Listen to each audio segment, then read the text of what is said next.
कमलरीहरू चाहिँ यौन शोषणमा पर्ने भनेको कि मकै बारीमा घाँस काट्न जाँदा कि पानी लिन जाँदा। थारूहरूको कस्तो हुन्छ भने चलन एउटा टाउकोमा घैँटो, अर्को चाहिँ कम्मरमा घैँटो, तल र माथि बोक्ने प्रचलन हुन्छ। त्यसकारणले उनीहरूसँग प्रतिकार गर्नका लागि हामीसँग त्यति बेला केही पनि हुँदैन। त्यस्तो अवस्थामा बलात्कार गर्ने, त्यस्तो अवस्थामा यौन शोषण गरिन्थ्यो। ठ्याक्कै त्यहाँ के लेखिएको छ भने यो किताबमा के छ भने जब उसले गाग्री उचाल्छिन् तिनको लोभलाग्दो शरीर देखिन्छ अनि त्यसपछि गएर च्याप्प जिम्दारको छोराले समाउँछ, उसले प्रतिकार गर्छ, ऊ बच्छ। म पनि के गर्ने गर्थेँ भने मलाई पनि थाहा थियो जति बेला त्यो बाटोमा मान्छेहरू हिँड्छन् त्यति बेला उनीहरूको पछि पछि गाग्री बोकेर जाने गर्थेँ के म पनि। के थाहा त्यही बेला पो समाउँछ कि भन्ने डर लाग्थ्यो। जब म घाँस काट्न जान्थेँ मैले आफ्नो छेउछाउमा लाठीहरू बोकेर बस्थेँ कि आइहाल्यो भने दिइहाल्छु भनेर। त्यहाँ मसँगका सहयोगदार जो साथीहरू थिए, अहिले पनि मेरा साथीहरू थुप्रो बिना बाउको आमाहरू छन्, थुप्रो बिना बाउका बच्चाहरू छन्। कतिले त आत्महत्या गरे, कतिले अरू कसैलाई जिम्मा लगाए। म चाहिँ स्टोर रुममा सुत्थेँ कि भने भर्याङको मुनि सुत्थेँ। उहाँहरू आरामदायक ढङ्गले सुत्नुहुन्थ्यो। किताबमा लेखिएको छ फरैना ज्वरो आएर हनन्ती ज्वरो आउँथ्यो, तँलाई के भयो भन्ने मान्छे हुँदैन थियो। मलाई पनि ज्वरो आउँथ्यो। कहिलेकाहीँ चाहिँ कामको थकाइले त्यो 8 वर्षको बालक, मलाई लाग्छ अहिले 8 वर्षको बच्चाहरू हामीले कहानी सुनाइ खुवाउँछौँ होला, कहानी सुनाइ घर घुमाइ चम्चाले खुवाउँछौँ होला, कार्टुन हेराइ उनीहरूलाई जबरजस्ती खुवाउँछौँ होला। तर 8 वर्षको त्यति बेलाको म उनीहरूलाई त्यसरी जसले खान चाहँदैन उसलाई जबरजस्ती कहानी कथा सुनाएर खुवाइदिन्थ्यो क्या। ती दृश्य मैले भाँडा मात्दै हेर्नु पर्थ्यो कि ती दृश्य मैले घर सफा गर्दै हेर्नु पर्थ्यो, कुँडो पकाउँदै हेर्नु पर्थ्यो। मैले दिनभरि काम गर्थेँ, उनीहरूलाई भोक नलाग्दा खाना पाउँथेँ, तर मलाई भोक लाग्दा खाना पाउँदैन थिएँ। जब म जिम्दारको घरबाट निस्किएर सामुदायिक वनको भवनमा घर बनाएँ, त्यसपछि त्यहाँका जमिनदारहरू मिलेर सामुदायिक वनका मान्छेहरू मिलेर मेरो घरमा आगो लगाए। उनको भाइ बित्छ, मेरो बच्चा बित्छ। त्यति बेला म 9 दिनको मात्रै सुत्केरी थिएँ। जति बेला म 9 दिनको सुत्केरी थिएँ मेरो घरमा आगो लगाइयो। मेरो श्रीमानले त्यसका विरुद्ध नाराबाजी गरे, उसलाई जेलमा लगेर राखियो। 9 दिनको सुत्केरी खान नपाएर मलाई लाग्छ करिब 19 दिनसम्म बच्चा दुध, जब मैले खान पाएन मेरो दुध आएन, त्यसपछि मेरो बच्चा बित्यो। यसमा फरैनाको भाइ बितेको छ। त्यसपछि त्यही तनावले गर्दाखेरि उसको आमा बितेको छ। मेरो चाहिँ आमा बाँचिरहनु भएको छ, किनभने मेरो विवाह भइसकेको थियो त्यतिखेर। जिम्दारका छोराछोरी स्कुल जान्छन्, त्यही जमिनदारका छोराछोरी स्कुल जाने क्रममा चाहिँ त्यही किताब र उनीहरूले खाने खाजा बोकेर फरिना चाहिँ स्कुलको ब्याग बोकेर उनीहरूको खाजा पुर्याउन जान्छ। म पनि त्यसै गर्थेँ। मलाई पनि स्कुल जान रहर लाग्थ्यो। मलाई पनि स्कुलको ब्याग बोकेर उनीहरूसँग स्कुलमा रमाउन मन लाग्थ्यो। तर मेरो पनि के थियो भने बाध्यता, जमिनदारका छोराछोरीले पढ्ने किताबको ब्याग बोक्थे, त्यही जमिनदारको बच्चालाई बोक्थे र स्कुल पुर्याएर आउँथे। किताबमा त्यही छ। मेरा अरू साथीहरूले पनि त्यसै गर्थे। जति बेला मलाई ज्वरो आउँथ्यो, जति बेला म बिरामी हुन्थेँ, उठ्न सक्दैनथेँ, आमालाई धेरै सम्झिन्थेँ। मेरो आमा आएर टाउकोमा हात राखिदियो भने म सन्च होला जस्तो लाग्थ्यो। त्यो मेरा कल्पना मात्रै थिए। त्यस्तै फरिनाको पनि यहाँ कल्पना मात्रै छ। उसलाई जति ज्वरो आए पनि, जति पेट दुखे पनि, जति गाह्रो भए पनि ऊ निरन्तर एउटा मिसिन जसरी खटेकी छ। त्यसरी नै कमलरी समुदाय, सबै, म मात्रै होइन, मेरो समूह समुदाय त्यसरी नै खट्थे। बेला बेला लाग्थ्यो मलाई पनि, यहाँ फरिनाले पनि आफ्नो बाउलाई सोधैछ किन मैले पढ्न नपाएको भनेर सोध्छ उसले।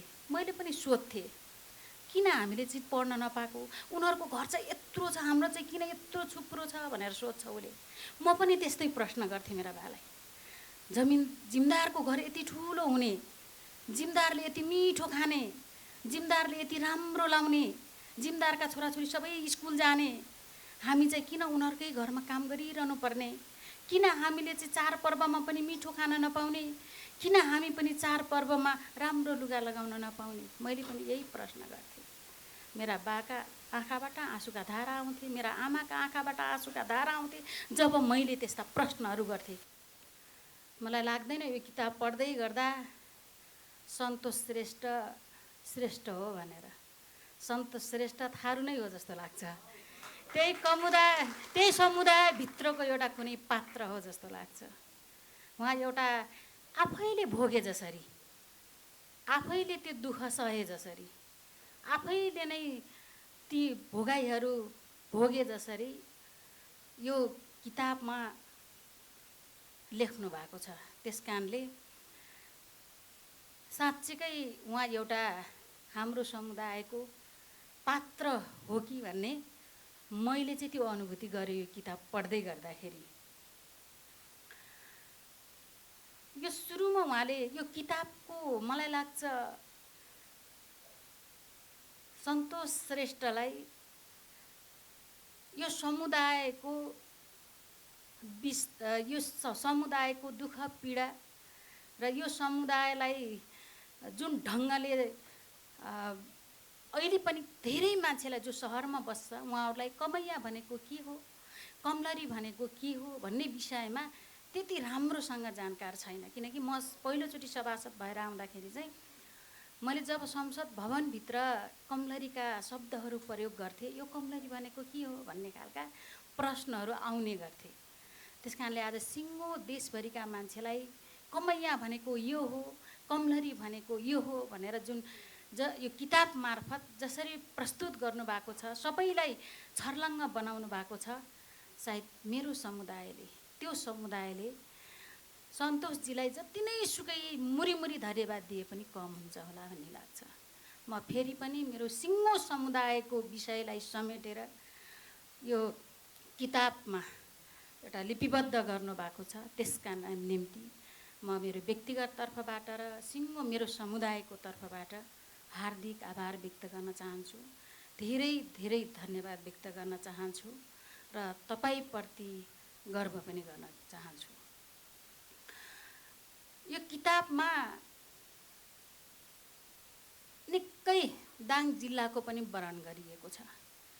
दाङ जिल्लामा भएका त्यहाँ रहेका जनावर सुरुको पेजमा चाहिँ त्यहाँ भएका घरपालुवा जनावरदेखि लिएर त्यहाँका खोला नालादेखि लिएर त्यहाँका पहाडहरूदेखि लिएर त्यहाँका चराचुरुङ्गीदेखि लिएर भौगोलिक विषयमा निकै महत्त्वपूर्ण ढङ्गले दाङलाई चिनाउने एउटा कोसिस गर्नुभएको छ, एउटा प्रयत्न गर्नुभएको छ। त्यस कारणले दङ्गालीको तर्फबाट पनि उहाँलाई धन्यवाद दिन चाहन्छु। अर्को यो किताबभित्र सुरुवात गर्नुभएको छ एउटा फरैना भन्ने किशोरीको कथाबाट। यो किताब पढिरहँदा त्यो फरैना नै मै हुँ जस्तो लाग्छ। उहाँसँग मेरो कुनै संवाद भएको छैन यो विषयमा, उहाँसँग मेरो कुनै कुरा भएको छैन यो विषयमा, किताब लेख्ने विषयमा। मात्र मेरो जीवनीका विषयमा उहाँले एउटा मैले 2टा गीत लेखेका थिएँ, उहाँले सङ्गीत गर्नुभएको छ, अन्जु पन्तले स्वर दिनुभएको छ। त्योभन्दा बाँकी उहाँसँग धेरै यो विषयमा मेरो विषयमा खासै कुरा भइरहेको छैन। मैले अहिले यहाँ उर्मिला चौधरी देखिरहेको छु जो कमलरी मुभमेन्टमा निकै लामो समय आन्दोलित हुनुभयो र त्यस बाफत अहिले थुप्रो देशहरू पनि घुमिसक्नु भएको छ। मैले देखिरहेको छु पछाडि बस्नु भएको छ। धेरैचोटि गिरफ्तार हुनुभयो, धेरैचोटि घाइते हुनुभयो आन्दोलनमा। थुप्रो मुलुकहरू पनि घुमिसक्नु भएको छ। कतै म उहाँलाई भेट्छु यो किताब पढिरहँदा, कतै म आफूलाई भेट्छु यो किताब पढ्दै गर्दा, कतै त मेरो साथीहरू जो अहिले पनि मेरो गाउँमा छन् ती साथीहरू भेट्ने गर्छु यो किताब पढ्दै गर्दाखेरि। वास्तवमा हामीले भन्ने गर्छौँ कमलरीहरूको चाहिँ काम गर्ने कुनै सीमा नै हुँदैन। जमिनदारले मालिकले जे भन्छ त्यति गर्नुपर्ने हुन्छ। यो किताबमा ठ्याक्कै त्यस्तै छ। त्यो फरैना नाम गरेकी जुन एउटा पात्र छ उले भोगेका पीडा मैले भोगेका पीडा छन्, मेरो समुदायले भोगेको पीडा छ। यहाँ मैले देखेँ 2-3 ठाउँहरूमा जब सानी छ फरैना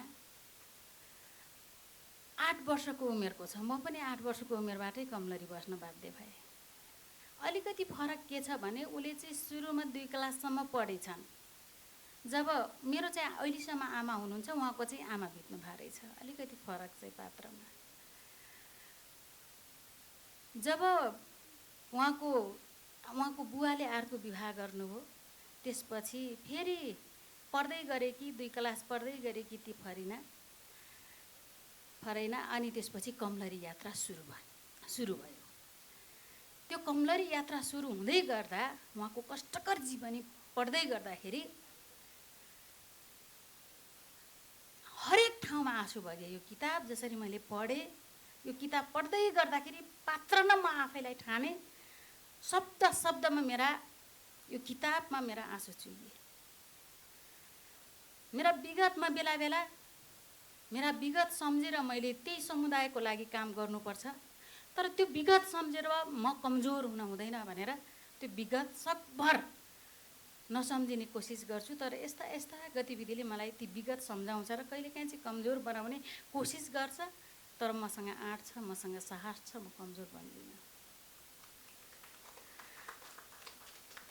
ती फरैनाले ठ्याक्कै कस्तो मिलेको छ भने उहाँका जमिनदारहरूका छोराछोरीले आफूसँगैका हुन्छन्। उहाँहरू स्कुल जानुहुन्छ, जिमदारका छोराछोरी स्कुल जान्छन्। त्यही जमिनदारका छोराछोरी स्कुल जाने क्रममा चाहिँ त्यही किताब र उनीहरूले खाने खाजा बोकेर फरिना चाहिँ स्कुलको ब्याग बोकेर उनीहरूको खाजा पुर्याउन जान्छ। म पनि त्यसै गर्थेँ। मलाई पनि स्कुल जान रहर लाग्थ्यो। मलाई पनि स्कुलको ब्याग बोकेर उनीहरूसँग स्कुलमा रमाउन मन लाग्थ्यो। तर मेरो पनि के थियो भने बाध्यता, जमिनदारका छोराछोरीले पढ्ने किताबको ब्याग बोक्थे, त्यही जमिनदारको बच्चालाई बोक्थे र स्कुल पुर्याएर आउँथे। किताबमा त्यही छ। मेरा अरू साथीहरूले पनि त्यसै गर्थे। त्यस कारण मिल्दोजुल्दो छ। कमलरीहरूको सबैको कथा मिल्दोजुल्दो भएको कारणले गर्दाखेरि यहाँ पनि मिल्न पुग्यो भन्ने लाग्छ। कमलरीहरूलाई सुताउने उहाँले लेख्नु भएको छ। फरिना एउटा बैठक कोठामा सुत्छे, अरू राम्रो कोठाहरूमा सुत्छन्। मेरो अलि फरक छ। म चाहिँ स्टोर रुममा सुत्थेँ कि भने भर्याङको मुनि सुत्थेँ। उहाँहरू आरामदायक ढङ्गले सुत्नुहुन्थ्यो। किताबमा लेखिएको छ, फरैना ज्वरो आएर हनन्ती ज्वरो आउँथ्यो, तँलाई के भयो भन्ने मान्छे हुँदैनथ्यो। मलाई पनि ज्वरो आउँथ्यो। कहिलेकाहीँ चाहिँ कामको थकाइले त्यो 8 वर्षको बालक, मलाई लाग्छ अहिले 8 वर्षको बच्चाहरू हामीले कहानी सुनाइ खुवाउँछौँ होला, कहानी सुनाइ घर घुमाइ चम्चाले खुवाउँछौँ होला, कार्टुन हेराइ उनीहरूलाई जबरजस्ती खुवाउँछौँ होला। तर 8 वर्षको त्यति बेलाको म उनीहरूलाई त्यसरी जसले खान चाहँदैन उसलाई जबरजस्ती कहानी कथा सुनाएर खुवाइदिन्थ्यो क्या। ती दृश्य मैले भाँडा मात्दै हेर्नु पर्थ्यो कि ती दृश्य मैले घर सफा गर्दै हेर्नु पर्थ्यो, कुडो पकाउँदै हेर्नु पर्थ्यो। मैले दिनभरि काम गर्थेँ, उनीहरूलाई भोक नलाग्दा खान पाउँथेँ, तर मलाई भोक लाग्दा खान पाउँदैनथेँ। त्यस्ता दृश्य यहाँ त्यस्तै कुराहरू यी फरिनाले भोगेकी छिन्। अनि मैले किताबमा पनि लेखेको छु, अन्त कुनै ठाउँमा गएर बोलेको पनि छु। जति बेला मलाई ज्वरो आउँथ्यो, अनि मेरा फरिनाले पनि त्यही भोगेकी छिन्। उसलाई ज्वरो आउँछ, मालिक नि चुल्ठो समातेर उठाउन जान्छ। ऊ सक्दैन उठ्न, उसमाथि गालीका वर्षा हुन्छन्।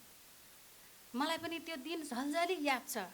जति बेला म बिरामी हुन्थेँ, उठ्न सक्दैनथेँ, आमालाई धेरै सम्झिन्थेँ। मेरो आमा आएर टाउकोमा हात राखिदियो भने म सन्चो होला जस्तो लाग्थ्यो। त्यो मेरा कल्पना मात्रै थिए। त्यस्तै फरिनाको पनि यहाँ कल्पना मात्रै छ। उसलाई जति ज्वरो आए पनि, जति पेट दुखे पनि, जति गाह्रो भए पनि ऊ निरन्तर एउटा मिसिन जसरी खटेकी छ। त्यसरी नै कमलरी समुदाय, सबै, म मात्रै होइन, मेरो समूह समुदाय त्यसरी नै खट्थे। बेला बेला लाग्थ्यो मलाई पनि, यहाँ फरिनाले पनि आफ्नो बाउलाई सोधेको सोधैछ, किन मैले पढ्न नपाएको भनेर सोध्छ उसले। मैले पनि सोध्थेँ, किन हामीले चाहिँ पढ्न नपाएको, उनीहरूको घर चाहिँ यत्रो छ, हाम्रो चाहिँ किन यत्रो छुप्रो छ भनेर सोध्छ उसले। म पनि त्यस्तै प्रश्न गर्थेँ मेरा बालाई। जिमदारको घर यति ठुलो हुने, जिमदारले यति मिठो खाने, जिमदारले यति राम्रो लाउने, जिमदारका छोराछोरी सबै स्कुल जाने, हामी चाहिँ किन उनीहरूकै घरमा काम गरिरहनु पर्ने, किन हामीले चाहिँ चाडपर्वमा पनि मिठो खान नपाउने, किन हामी पनि चाडपर्वमा राम्रो लुगा लगाउन नपाउने। मैले पनि यही प्रश्न गर्थेँ। मेरा बाका आँखाबाट आँसुका धारा आउँथे, मेरा आमाका आँखाबाट आँसुका धारा आउँथे जब मैले त्यस्ता प्रश्नहरू गर्थेँ। हो, फरिनाका बाउ आमाका आँखाबाट पनि जब उसले प्रश्न गर्छे त्यसै गरी आँसुका धारा निकाल्छ। यो किताबमा त्यस्तै छ। बिस्तारै बिस्तारै ऊ बढ्दै जान्छ। उसका कहाली लाग्दा ती बाल्यकालबाट ऊ माथि उठ्छे अनि त्यसपछि ऊ कलिलो एउटा वैशालु उमेरमा पुग्छे। उहाँले फरिनाको रूपको वर्णन गर्नुभएको छ। छिन्ने नलाको कम्मर, चिटिक्क परेको शरीर, राता गाला, निकै सुन्दर, यति सुन्दर कि जतिसुकै वर्णन गरे पनि नसकिने खालको सुन्दर। म त्यति सुन्दर त थिएन, मलाई लाग्छ त्यति नराम्रो पनि थिएन। म पनि त्यो उमेरमा ठिकै ठिकै लाग्थ्यो आफूलाई। अनि त्यहाँ लेखिएको छ, जब ऊ पानी लिन पँधेरामा जान्छे, जब ऊ पानी लिन पँधेरामा जान्छे त्यसपछि उसको वैशालु यौवनमा जमिनदारको छोराको आँखा गर्छ। जब मलाई कस्तो मिलेको, यस्तो मलाई अचम्म परिरहेको छु, प्राय कमलरीहरू बलात्कृत हुने, प्राय कमलरीहरू चाहिँ यौन शोषणमा पर्ने भनेको कि मकैबारीमा घाँस काट्न जाँदा कि पानी लिन जाँदा। थारूहरूको कस्तो हुन्छ भने चलन, एउटा टाउकोमा घैँटो, अर्को चाहिँ कम्मरमा घैँटो, तल र माथि बोक्ने प्रचलन हुन्छ। त्यस कारणले उनीहरूसँग प्रतिकार गर्नका लागि हामीसँग त्यति बेला केही पनि हुँदैन। त्यस्तो अवस्थामा बलात्कार गर्ने, त्यस्तो अवस्थामा यौन शोषण गरिन्थ्यो। ठ्याक्कै त्यहाँ के लेखिएको छ भने, यो किताबमा के छ भने, जब उसले गाग्री उचाल्छिन् तिनको लोभलाग्दो शरीर देखिन्छ अनि त्यसपछि गएर च्याप्प जिमदारको छोराले समाउँछ, उसले प्रतिकार गर्छ, ऊ बच्छ। म पनि के गर्ने गर्थेँ भने मलाई पनि थाहा थियो, जति बेला त्यो बाटोमा मान्छेहरू हिँड्छन् त्यति बेला उनीहरूको पछि पछि गाग्री बोकेर जाने गर्थेँ के म पनि। के थाहा त्यही बेला पो समाउँछ कि भन्ने डर लाग्थ्यो। जब म घाँस काट्न जान्थेँ मैले आफ्नो छेउछाउमा लाठीहरू बोकेर बस्थेँ कि आइहाल्यो भने दिइहाल्छु भनेर। त्यहाँ मसँगका सहयोगदार जो साथीहरू थिए, अहिले पनि मेरा साथीहरू थुप्रो बिना बाउको आमाहरू छन्, थुप्रो बिना बाउका बच्चाहरू छन्। कतिले त आत्महत्या गरे, कतिले अरू कसैलाई जिम्मा लगाए। त्यस कारणले यो भित्र पनि त्यही देखिन्छ। उनी त्यो डरलाग्दो, एउटा घिनलाग्दो यौन शोषणबाट आफूलाई बचाएको देखिन्छ यो भित्र। मैले पनि त्यो घिनलाग्दो गतिविधिबाट मैले आफूलाई बचाएँ। त्यस कारणले पनि यो मिल्छ जस्तो लाग्छ। बिस्तारै बिस्तारै आन्दोलन सुरु हुन्छ, उनी बिस्तारै बढ्दै जान्छन्। अनेक थरी ढङ्गले उनलाई जिमदारको छोराले आँखा लगाउँछ, ऊ अनेक हिसाबले प्रयास गर्छिन्। त्यसपछि उनी बिस्तारै बिस्तारै आन्दोलनमा हुम्मिन्छन्। आन्दोलनमा हुम्मिएको देखेरले उनीहरूको घरमा आगो लगाइदिन्छ। मेरो घरमा पनि आगो लाग्यो। जब म आन्दोलनमा सुरुवात गरेँ मेरो घरमा पनि आगो लाग्यो। जब म जिमदारको घरबाट निस्किएर सामुदायिक वनको भवनमा घर बनाए। त्यसपछि त्यहाँका जमिनदारहरू मिलेर सामुदायिक वनका मान्छेहरू मिलेर मेरो घरमा आगो लगाए। उनको भाइ बित्छ, मेरो बच्चा बित्छ। त्यति बेला म 9 दिनको मात्रै सुत्केरी थिएँ। जति बेला म 9 दिनको सुत्केरी थिएँ, मेरो घरमा आगो लगाइयो। मेरो श्रीमानले त्यसका विरुद्ध नाराबाजी गरे, उसलाई जेलमा लगेर राखियो। 9 दिनको सुत्केरी खान नपाएर मलाई लाग्छ करिब 19 दिनसम्म बच्चा दुध जब मैले खान पाएन, मेरो दुध आएन, त्यसपछि मेरो बच्चा बित्यो। यसमा फरैनाको भाइ बितेको छ। त्यसपछि त्यही तनावले गर्दाखेरि उसको आमा बितेको छ। मेरो चाहिँ आमा बाँचिरहनु भएको छ, किनभने मेरो विवाह भइसकेको थियो त्यतिखेर। विवाह पनि थारू समुदायमा सानो उमेरमा विवाह हुने प्रचलन हुन्छ। त्यसमध्येमा पनि कमैया कमलरी समुदायमा झन् सानोमा बिहा हुन्छ, किनभने बिहे नगरेका केटीहरूलाई चाहिँ प्राय यौन शोषण गरिन्छ। यस कारणले यौन शोषण नहोस् भन्नका निम्ति अलिक छिटो विवाह गरिन्छ। अब यसमा चाहिँ विवाह भएको त्यति देखिएन। उहाँ चाहिँ माओवादी मुभमेन्टमा अलिकति उहाँको एउटा प्रेमी माओवादीको मुभमेन्टमा लागेको यहाँ छ, तर त्यो चाहिँ मेरो अलिक फरक छ। म चाहिँ यही कमैया र कमलरीकै आन्दोलनबाट अगाडि बढेँ। बिस्तारै अगाडि बढ्ने क्रममा चाहिँ यहाँ फरैनाले जसरी आफूलाई एउटा आन्दोलनकारी बनेर जसरी आफूलाई प्रस्तुत गरेकी छिन्, त्यसरी नै मलाई कमजोर बनाउनका निम्ति हरेक समस्याहरू आइलागे। तर पनि म चाहिँ निरन्तर त्यसरी नै दौडिराखेँ।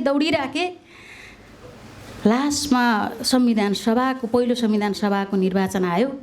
त्यति बेला मेरो भाषा, अहिले त म धेरै कम, अब त मैले के बोल्ने के नबोल्ने तौलेर बोल्नुपर्छ नि। त्यति बेला त मैले अब एउटा आन्दोलनकारीको हिसाबले बोल्थेँ। मेरो भाषण सुन्नका लागि निकै मान्छेहरू आउँथे।